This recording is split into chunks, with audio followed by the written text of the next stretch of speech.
Телевидение һәм район газетасын берләштерүче бинаның кышын яшел чыршыларга, җәен чәчәкләргә күмелеп утырганын безгә килүчеләр яхшы белә. Тик мондый матурлык һәм чисталык җитди кул хезмәте сорый. Быел журналистлар десантының өмәгә тәүге чыгуы.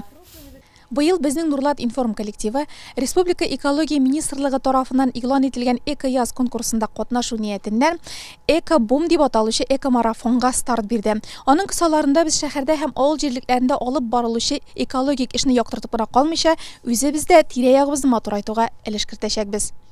Biz бит инде ул акцияга кушылдык та, инде яннан гына карап торучылар булмыйча, без үзебез ул акцияны шәһәрдә башлап та ибәргә тиешбез инде. Без ел сайын шулай иттер, беренче булып үзебезнең территориягә чыгабыз. Территориябыз бик зур.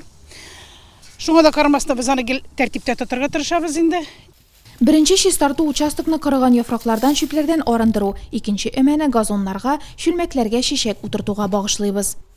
Күп чәчәкләр утыртабыз, где-то бер 300 питоний ел сайын утыртабыз инде. Башка чәчәкләрне дә бик яратабыз. Аннарысын җәй дәвамында без шулай иттергән инде шул тәртиптә тотарга тырышабыз шул территориябызны.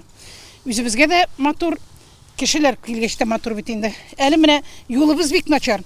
Инде безнең район башлыгы безгә юлыбызны да яңартам дигәч, без инде тагын да шатланып эшләргә тотындык. Бер сәгать дигәндә бина тирәсе чистарып, ямьләнеп калды. Ират хезмәттәшләребез Рипинның атаклы картинасындагы бурлаклар рәвешенә кереп, авыр бүрәнәләрне ташыды. Шипләр чыгарды. Саф һавада файдалы уздырган вакыт каләм тотарга яңа физик көч, иҗат итәргә дәрт-дәрман бирде.